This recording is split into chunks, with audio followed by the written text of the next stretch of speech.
Hello, Rob Venn here, and in today's video we're going to be looking at magazine photography. It says G321 Foundation Portfolio here, but this is equally applicable to G324 Advanced Portfolio as well. Now, we'll be looking at the conventions of magazine photography and analysing magazine photographs. We're particularly looking at music magazines, obviously, because that's what you're doing at AS. But all of these conventions will equally apply to A2 students, especially since there's a good chance you're going to be having musical artists on your magazine cover anyway. What we need to be doing here is fulfilling assessment objectives AO1, AO2 and AO4. So you need to demonstrate knowledge and understanding of media concepts, context and critical debates, use terminology appropriately and with accurate and coherent written expression, apply knowledge and understanding to show how meanings are created when analysing media products and evaluating your own practical work, and demonstrating the ability to undertake and apply appropriate research. Basically, whilst you are doing your textual analysis of your magazines, I expect you to be talking about the conventions of photography that were used. We're looking at an AB grade here. We're looking at level 4. I need you to show excellence in most of the following skills. You want to be able to produce materials appropriate to the task, show understanding of the conventions of layout and page design, accurately use language and register, use ICT appropriately for the task set, and appropriately integrate illustration and text. If you want to be on a good grade, you want to be presenting your work as imaginatively as possible, using something like this, screenshotting, work and analysing on a video like this is possibly the best way to get the best marks. Right, so let's have some general advice about photography. Well, to use a cliche, fail to plan to fail. You need to plan your photography carefully. This is not some selfie you're taking in a nightclub. This is not some holiday snap. These are carefully constructed media texts that are there to create meaning. So you've got to be carefully considering every single part of your photography. What are your photographs for? What are you trying to connote? What meaning are you trying to put across? What are you trying to achieve? It's important you consider all of this in advance. One of the main reasons that people do poorly in this project is because they do not think carefully enough about what they're doing. Good photographs can make or break a project. These are not things you can do on the fly in a half-assed manner. You've got to do it properly. I would start off by looking for some inspiration. Do some mood boards. Pinterest is perfect for this. Go and find lots and lots of magazine covers, lots and lots of music magazine photographs, or even just pictures of bands, album covers, anything like that. Look for inspiration. Take these pictures with you on your photo shoot and try to recreate them. Now, one of the first things you're going to have to do is what's called a thumbnail. You're going to need to do rough drawings of your magazine pages, which you're going to need to upload to your blog. This is important to give people an idea of what you want your magazine to look like. You can show it to your models and go, this is what this is going to look like. It also helps to remind you what you need to do. So I need to see thumbnails, preferably in colour, for each of your pages on your blog. You're also going to need call sheets. Call sheets are there to tell everybody who's involved in your photography what they're doing, when they're doing it, where it's going to be done and when it's going to be done. It's to make sure that everything is well planned. You have to have these. They must be done before you do your photography. You'll find this sheet on Moodle. So you're going to put the name of your magazine up here. So type over that with the name of your magazine. Date. That's the date you're going to be doing the photography, not the date you created the call sheet. Call. That means when people are going to be called to the set. In other words, it's a posh way of saying what time do you need to be there. First in. This is the person who arrives at the location or at the studio first. It's their job to set everything up, turn the lights on, pick up the cameras from one of the technicians, whatever. They're basically in charge. Assignment name. Here you're going to write something like, magazine front cover shoot or something. Photography, that's going to name you. That's going to do the photography. Location, where it is. Depending on where it is, if it's just like the photo studio up in top of Woodhurst, you'd write the room number and stuff like that on it. But it could be more specific. It could be a particular location that requires directions in the location section. You could put, information. You could do screenshots from Google Maps of where it is. You could use, the Google Maps will even work out, public transport routes to get from point A to point B. Put that kind of information in there. It could be information about parking. Weather, that only really matters if you're shooting outdoors. If you plan to go out shooting somewhere and it's raining, have you got an alternative plan? If so, you need to write that in there as well. Obviously, in this table, you put the name of the model, what clothes you want them to be wearing, the costume. Do they need any makeup? Are you going to be doing that on location? This should be very carefully thought out. It should not just be whatever you happen to be wearing at the time. The number of photographs I've seen of students who are still wearing their ID badge is ridiculous. Take their badge off before you photograph them. But think, they're meant to be in a rock band. Do their hair, give them some makeup, put them in a leather jacket. Something that makes them look like they're in a rock band, not like they're just some kid you've dragged out of a class to do some photographs with. So makeup and hair is important. Call, what time do you want them to be there? Instructions, whatever instructions you might be. Bring your guitar with you or something. Concept brief. Here I would put pictures of the kind of magazines you're trying to pastiche. Put your flat plans, your thumbnails in there. Show them what you're trying to achieve. Down here, equipment required. Tripods, cameras, lights, anything else you happen to be taking with you. And in notes, well, that's just a place for notes, isn't it? Things like remember to charge batteries. Things like that. This has to be done before you take your photographs. It is really important. They're there for a good reason. As you can see, date of photo shoot up here. What time everybody needs to be there. Who needs to be there first. It's only relevant if you're shooting indoors. What they're going to be used for. How do you want them to look. I say you can use photographs and flat plans and stuff to fill that in. So, other things. Make sure you book your equipment in advance. We only have a limited amount of equipment. So, you're going to be competing with the film studies students, the A2 media students, you're going to be the BTEC students. Book it in advance. Don't just rock up at the last minute and expect Steve and Brittany to be able to supply you with equipment. There might not be any. Also, remember that you bring it back in time. And that you bring it back with the batteries charged and with everything in its place, neatly stored.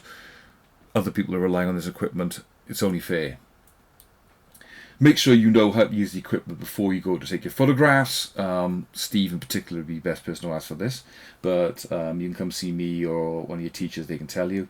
Make sure the batteries are charged. The amount of students I see taking out photographs, cameras, to go and do photographs, forget to charge the batteries, can't do them, it's ridiculous. Also, the memory cards, they tend to fill up quite often with other people's work. Once you've taken your photographs, transfer them to the computer and delete them off the camera. Now, remember, as I said, these are not selfies. These are not photographs of you in nightclub. They're not, for your social media profile. They are proper artworks. They are there to connote meaning. They are there to sell your magazine. They have to look good. So you've got to consider, what are they for? Are they for your cover or your contents? Are they for your double page spread? Do they need to be in landscape? Do they need to be in portrait? Do you need to leave room for your masthead and your cell lines? Cover lines, banners, all that kind of stuff. So be specific about what you want and tell your artists, in other words your models, in detail. Show them pictures of what you want it to look like is the best thing to do.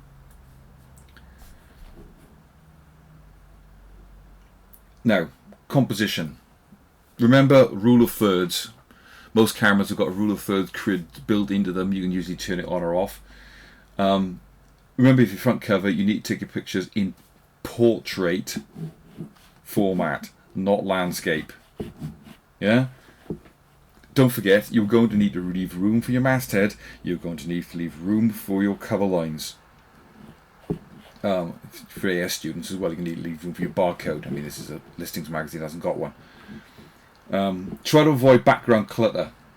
Plain backgrounds are better. This one has a detailed background, but it uses shallow depth of field to blur it out so it's not distracting from the main image. Look at how Jarvis Cocker pops from the background here because the shallow depth of field that's being used. Come and see us, we can show you how to do shallow depth of field on the SLRs, it's not difficult. Plain backgrounds are your best bet. White balancing your camera properly beforehand is also a good idea so that everything doesn't come out looking grey and washed out. If you're shooting a band or a group of people, they have to be stood very close together. The lead singer always goes in the middle, particularly if she's female and she's shorter than everybody else. Notice how everyone's shoulders overlap. Their heads are very close together. You have to do this. You can't spread them out too far. The natural inclination of people is to stand about 2 feet apart from one another to give each other personal space. But if they do that, they're going to be too spread out to fit onto your front cover. So make sure you do your photographs in portrait for your front cover and get them to stand really close together.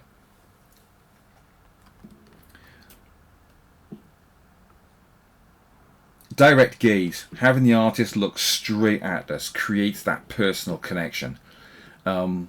Again, beautiful front cover sheet usually has because it's got great photography. They're always black and white. Black and white photography can look absolutely stunning if you do it properly. I mean, it helps if you've got somebody who looks like Cheryl Cole on your front cover. But great photography makes a massive difference. A band or an artist need an image. Look at Bring Me the Horizon here. The tattoos, the shaggy mopped haircuts, the skinny jeans. It's a generic look for the kind of music they do. Again, look, they're all stood pretty close together. Unusual angle shot with them all looking at it in a direct gaze. Normally, I would say avoid pictures on T-shirts with lots of clutter because it makes it difficult to put your cover lines on it. But because this is a regional listings magazine, it doesn't have many cover lines. It's not an issue. This is also unusual, and it shoots in landscape, and it's got lots of empty white space on here. This is going for a very minimalist look. You can only get away with this if you have outstanding photography and you're going for a very upmarket audience. So as I said, avoid clothes with strong patterns.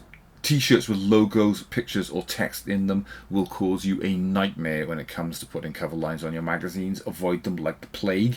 The same is true with any patterned shirt, especially checked shirts. I know they're very popular at the moment, especially with your more indie kind of bands, but they will make your life hell when it comes to putting cover lines on them. Try to avoid them. Makeup. Strong makeup can make a big difference. It can make someone really pop. It can give them real colour. Even male models might need makeup. In a real magazine, they will put makeup on the models. Getting your mate to put some makeup on might not be an easy job, but it will stop them looking shiny and sweaty and greasy. It's a little thing, but brush your model's hair. Frizzy, wispy hair is a nightmare to Photoshop out. I'm always getting people asking me how to do this, and it never looks good. For the sake of 5 seconds running a brush through their hair, it will make your life massively easier later on. Also, making a feature of their hair can be a really good idea. Look at this fantastic photograph here where they've used a gorgeous red hair to make this contrast with this fantastic blue background. She's got this blue sequin dress on, the blue background. Look at how the white and the yellow text really pop against that background. Her hair really brings her out from that background. Stunning cover design. So making it a feature of their hair can be a really good idea. Again, props have to be appropriate. I do not want to see any acoustic guitars on your front cover unless you are doing a folk magazine. They look stupid. This front cover, to be frank, is vile. But it's a Christmas issue. Putting them in Christmas jumpers and giving them a snowman is appropriate. You know, you got your holly down here and stuff like that. Again, it's a regional listings magazine. But something like a Halloween issue of Krang type magazine could look good if you have the right kind of props. You're going to be thinking about 3-point lighting. This is your standard kind of lighting structure you use for portrait photography. There are plenty of videos on YouTube on how to do 3-point lighting. We can do this in the photo studio. Try to take your photographs against a nice plain background and use this 3-point lighting. I'm not going to go into any detail now. You can look that up yourself. Locations. If you're shooting on location, find something that really suits your artist's image. Obviously, this, if you know Sheffield, I don't know who this graffiti artist is, but their artwork's all over town. It's everywhere. So it really ties in for a local magazine like Now There, which is a Sheffield magazine. Whatever the case is, though, make sure it's safe and you have permission to shoot there. Health and safety is very important. I will expect you to be filling out a health and safety form before you go anywhere. But a nice, appropriate location is really good. If you're doing, you know, a grime magazine or a rock magazine or something like that, or indie magazine, getting them out in the streets, you know, doing a grime magazine and say artists like in an underground subway would be brilliant, for example. Leave lots of negative space. We need empty space with nothing in the background cluttering up to put your cover lines in. You are going to need to take this into account when you take your photos. Remember to leave room for your text. Now, if you've never used a digital single lens reflex camera before, DSLR, Steve is the man to go and talk to. He's particularly good with them. I can give you a lot of help as well. There will be instruction manuals in the box, and it's easy to find these things online with 2 minutes of Googling. But you want to be as much as possible shooting in manual mode. Make sure you use the spot metering and set your white balance and watch your focus. Blurry pictures are unusable. Pictures that come out looking all blue or all yellow or just washed out are not good either. Lighting will make a massive difference to the quality of your photographs. So that is some basic advice on taking photographs. If you need any particular help using the cameras, come and see me. I would recommend you start putting together a Pinterest board full of photography inspiration. If you need help on how to recreate any of the effects you see in the magazines you've looked at, come and see us. Remember, Photoshop is not magic. The better your photographs look in the first place, the less time you'll spend faffing around trying to fix them later. Okay, thanks very much.